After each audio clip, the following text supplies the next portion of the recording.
What is your name and what content area do you teach? My name is Lauren Compitello and I teach social studies. What courses do you teach in social studies? I teach modern world history with 11th graders and U.S. history, which is a mix of 10th, 11th, and 12th. Okay. And how do you incorporate language and literacy into your content area on a daily basis? So as Common Core continues to get rolled out, social studies, as I'm sure whoever is watching knows, is a support subject to ELA. So literacy is supposed to be infused in the curriculum every single day. So in my class, what I try to do is have students engage with text, whether that's primary or secondary sources, every day. We do close reads. We do routine writing every single day in class where students have to use evidence from either their Cornell notes or through the sources that they examine in order to complete the routine writing activity at the end of each lesson. Okay. So what sort of pre-existing knowledge are students expected to have in your content area before they come to your class? Ideally, so modern world history, as I said, is taught in 11th grade in most Baltimore City classrooms. The last time students had any type of world history was in middle school. Ideally, you would hope that they would have knowledge of the ancient world through the Middle Ages. However, it seems to be that depending on which middle school students went to, some of them had some world history content knowledge, others absolutely none whatsoever. Geographic knowledge skills, geography skills, I should say, some sort of basic social studies skills, how to read a map, the difference between a primary and secondary source, those types of skills that we would expect students to have in high school. That's what I would hope that they would have coming into my classroom. So a lot of them don't have these skills? They do not. They do not. So how do you handle students who don't have these pre-existing skills? So at the beginning of the year, we do a bridge unit or unit 0, which usually could take up to about a month to actually do. And that's sort of where we go through some of the basic themes that students, either historical themes or historical skill sets that students should have knowledge of before they step foot into an 11th grade social studies classroom. And then we reference these skills as we continue throughout the year. So I believe last year our department, we did 5 skill sets, and they were in line with the Reading Like a Historian curriculum, and corroborating sources, identifying main ideas and sources, author bias, map skills, and so these historical skills, thinking skills that students should possess, we taught them in a variety of ways to students, and then we revisited them each unit and tested students on their knowledge of those skills. So, what sort of specialized language is used in your content area?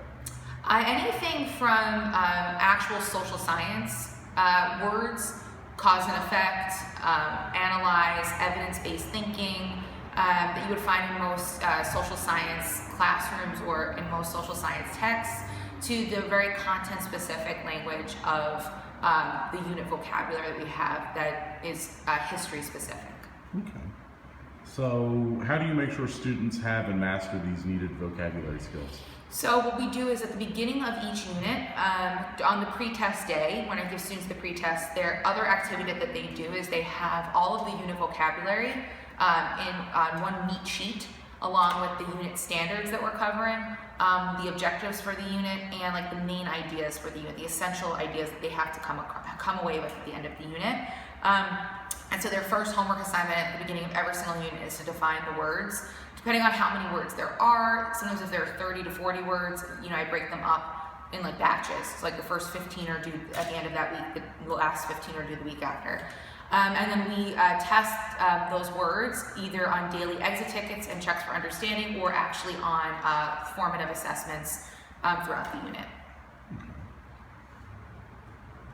What does literacy look like in your classroom? How are students supposed to demonstrate literacy in your content area? So in particular, especially for modern world history, students are required to write by the district 3 LDC modules, or Literacy Design Collaborative essays, throughout the year, and those are graded according to the LDC module rubric. So every single unit students engage with, even though they have to do 3 LDCs that are provided by the district, I also provide them with a lengthy, usually week-long writing assignment, some sort of DBQ essay. that is also graded according to a similar rubric. So writing is not just used for knowledge acquisition in my classroom, so using writing to sort of organize thoughts, but it's also used to also display knowledge, so on top of an actual multiple choice exam. So those are the two ways we use writing, on top of daily writing activities in the classroom. So what do you expect of the students in terms of writing? So in terms of writing, by this point, I've had most of the students in the 11th grade before. In 10th grade, when I had them for government, they also wrote an LDC module. About a third of them scored very, very well after multiple points of revision during the writing process. But after all of those revisions were done, they eventually scored very well on their essays.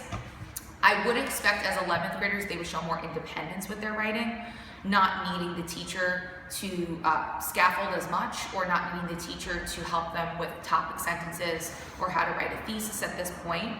Because really in 1 year, a year and a half, they'll be off in college where no one will be helping them construct a thesis, and they'll be doing it in a very timed manner. So that is something that I would hope to see my students be able to accomplish by the end of the year. Okay. And how do you accommodate IEP students in your classroom? So in respects to, their individual IEPs, that varies greatly depending on how much support that they need with classroom materials and teacher assistance. But as far as with literacy, it's, scaffold, chunking of texts. We have, highlighters that we use. I break students up. I strategically group students in the classroom, and I change those groups up every once in a while to provide the best supports for students, so that I can make sure that the learning is targeted, and I can really make best use of my time as a teacher when I have 36 in a classroom, that my students with IEPs are getting their needs met. Okay. So how do you, or how would you accommodate an English language learner, ELL student in your classroom? You know what, to be honest, we do not have any English language learners in the classroom here, and I'm actually not sure, I don't think we have any English language learners in the school. To be 100% honest, I've never had to deal with a situation like that, so I don't know what supports are out there, nor do we have any ELL specialists in the school to support us, so I've never received any training or knowledge. I would hope that immediately as soon as I find out I had an ELL student, I would do a lot of research and consult with professionals on how to best accommodate those students. What do you believe is the most effective way to support struggling students in understanding your content area? I think the most effective way, kids often say they hate history because they think it's boring, but I honestly think the reason why a lot of times my kids struggle with history is because it's so reading and writing heavy.